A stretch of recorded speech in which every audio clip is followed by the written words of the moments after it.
the time the fight happened, especially when he got like in the late teens and the 20s in his fights, as far as the numbers, they had to try to sell it. They couldn't say, well, we want you to pay $50 for this fight, even though Tyson's probably going to win within the first 20 seconds. They couldn't say that. All right, fair pay, not a huge Drake fan, but him and Wayne wrecked that track. Yeah, they did wreck that track, the little Drake cut that we played coming back from the break.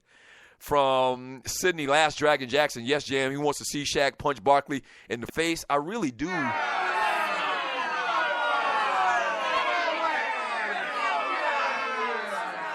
RC, Tyson whipped Burbick's ass for the first world title while dealing with a case of the clap. That's right. I think I did hear something about that. I don't know how he did that. I don't want to get back to that conversation about the clap, but you're not in any type of mood to do anything other than get rid of this shit.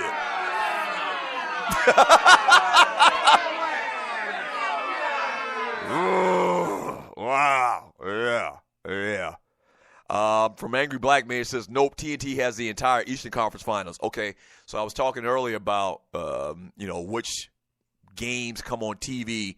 Like during the week is TNT, and during the weekend is ESPN and one of the network stations. But what happens is it's more geared towards the particular conference, my man Angry Black Man is saying.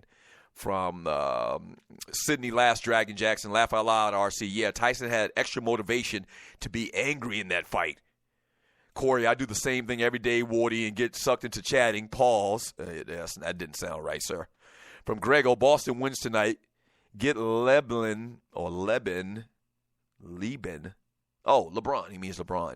Boston wins tonight, gets LeBron in foul trouble again, and continue to hurt Kyrie. Don't say that. I don't want to see that to happen. From Sydney, Last Dragon Jackson, Jam. Doug doesn't like some of Barkley's comments on social issues. That's why he wants to see Chuck get punched. In a nutshell. From Wardy 504, I know a bunch of cats that refuse to get a Facebook account. Well, there are certain things that come with Facebook. I can't even tell you how many friends that I have that have said that their relationship has been crumbled by Facebook and old flames coming back and whatnot. That's the other side to Facebook now. You're in a public, space. People can see you and reach you. I mentioned a while back as well, the great thing about Facebook for me is actually the opposite, man. If you really think about the people that you're friends with, that you grew up with, I'm friends with people that I hadn't seen since middle school. That's right. Where I would have never seen them another time in my life if it weren't for Facebook. And so it's a blessing and a curse. For the most part, I think it's great, though. From Wody 504, he says, I really wish these dope boys stop putting their business on Facebook and getting locked up. Yeah, you have to be responsible on Facebook. You can't tell all your business. Really. You have to have still, and I know it's much more lenient today and we're much more liberal about how much we talk about our business, but you still have to keep some discretion. You can't tell the world all your problems and what's going on in your house and whatever, man. You have to be very careful of that. And it's very tempting to do it before you know what you're telling the world, some personal shit, but you have to really watch that. Well, Wody 504, them locker room fights not fair. Too slippery, benches in the way, people grabbing one person and the other. Seen it happen many times. Agreed. I said the same thing. I've seen it happen many times too. So that's not really a good scale. Going back, and you're listening to the Doug Stewart Show, that's not really a good scale because I'm real cool with Hugh. I'm a bump for him a little bit here. We were talking about Hugh Douglas and Terrell Owens earlier, and word is that Terrell Owens got Hugh Douglas in a locker room fight. I agree with Wody 100%. That's not a good indicator of really who would win in a fight in a fair place. Same thing happened with me and Ryan in the studio. In the studio, all them damn chairs were in the way, and he got me.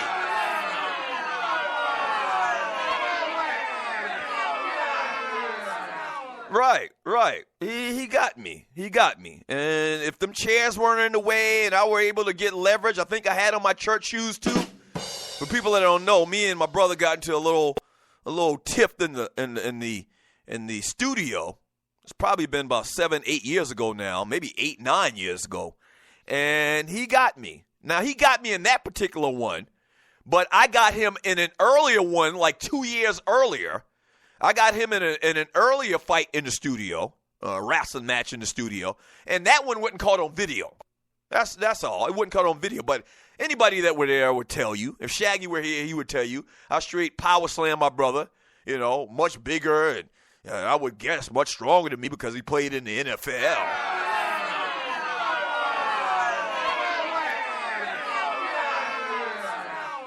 But I got him. So, yeah, I understand. I'm not going to say – and, man, like I said earlier, I can't even describe to you how big Hugh Douglas is. And the thing about Hugh Douglas is that it ain't sloppy big. Okay? It ain't for a guy to play defensive lineman. You see a lot of defensive linemen, offensive linemen, that are just big and massive and sloppy looking. Big guts and whatever. And so it's not like Tony Saragusa big. It ain't like Mike Golick used to be before he lost all of his weight doing his TV. It ain't like big, sloppy Mike Golick when he played for the Philadelphia Eagles big. Like Hugh Douglas is solid. Like he's like a freaking black Incredible Hulk. You know, the Hulk was big and massive and had all these big body parts and whatever, but solid as hell, ripped to shreds. That's how Hugh Douglas is. Every bit of 6'3", 6'4", 290 or 320 pounds. He probably way over 300 pounds. He's just a massive dude, so nah. And Chief Rocker says right here in the chat room, Spreaker.com, he says, T.O. is no punk. He don't drink or smoke. That's true. But that's why they have weight classes in boxing. And I'm not saying T.O. is no punk. Once again, don't get it twisted. I'm not saying on a good day T.O. can't hold his own. What I'm saying is this is why they have weight classes in boxing. Like a dude in the minimum weight category, in the minimum weight class can't go and fight a damn heavyweight. It just don't work like that. I don't care how good the dude in welterweight or whatever division that you have. It's just you just can't do that. And that's literally, T.O. versus Hugh Douglas is literally like welterweight versus super heavyweight. And super heavyweight ain't no punk. He ain't no tomato can, like I said earlier. You're listening to the Doug Stewart Show. From Sydney, Last Dragon Jackson, Shaq really doesn't add anything to the show. The show was fine without Shaq. I said that earlier. I think what Shaq adds to the show, more than what they already had, is Shaq. His brand name. You know, a lot of companies find that appealing to have Shaquille O'Neal pitch their product. So a lot of the commercials that you see on TNT, those companies came a-calling and are willing to spend money because they want Shaq to be the face of their commercial. You understand what I'm saying?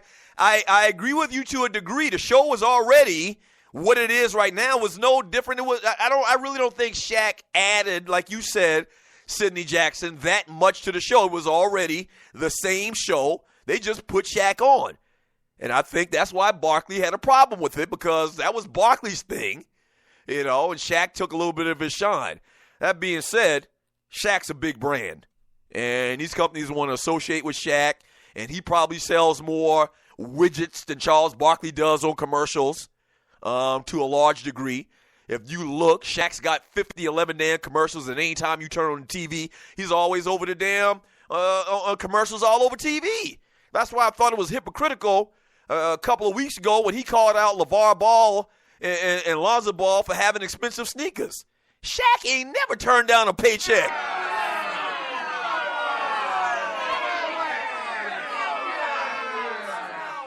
He never turned down a paycheck. From Montana Jones, Shaq and Chuck are tight. Their moms were best friends. Hey, bro, I don't know if you saw this video, and not just this video.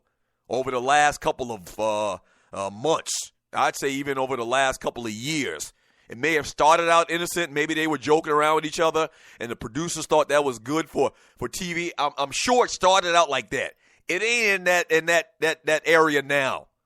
Now it's tension, bro. It's real tension. And I, for one, was hoping Shaq was going to come across that table and smooth punch Charles Barkley in his mouth.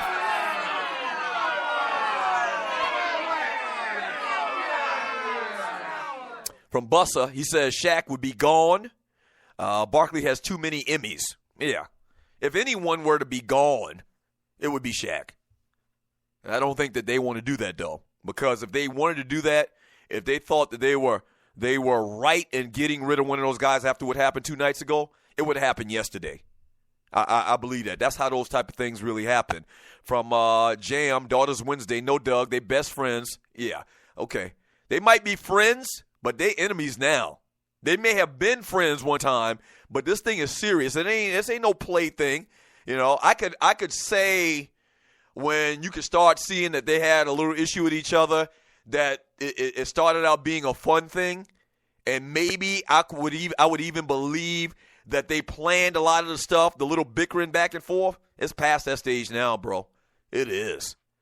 From Clay, Willie Beeman Davis, no, Shaq ass is sensitive, but it's okay for Shaq to diss people like JaVale McGee. That's a very good point, sir.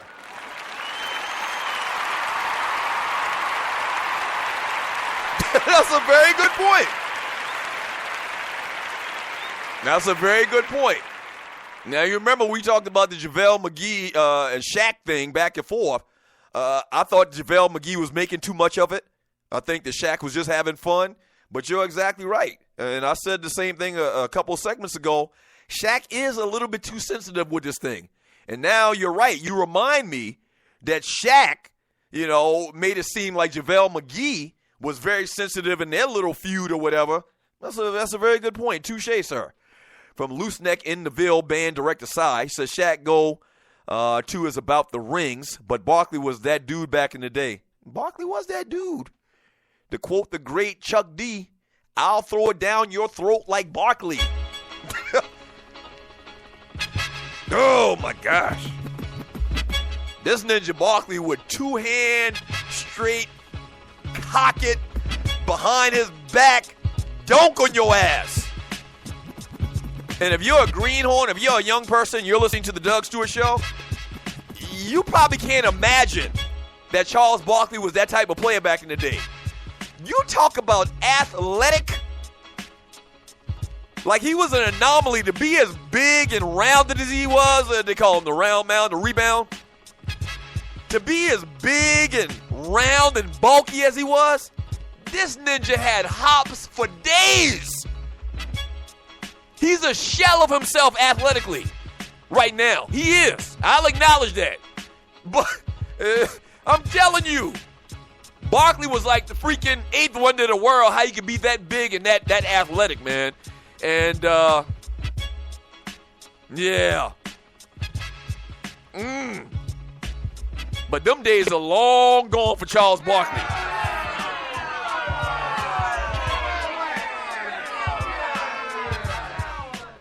Entertainment coming up next. Don't go away. Back in 3 minutes.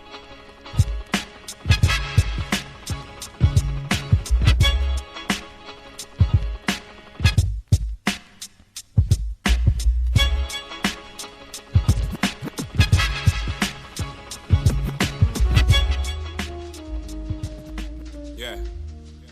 13-17. 17-13.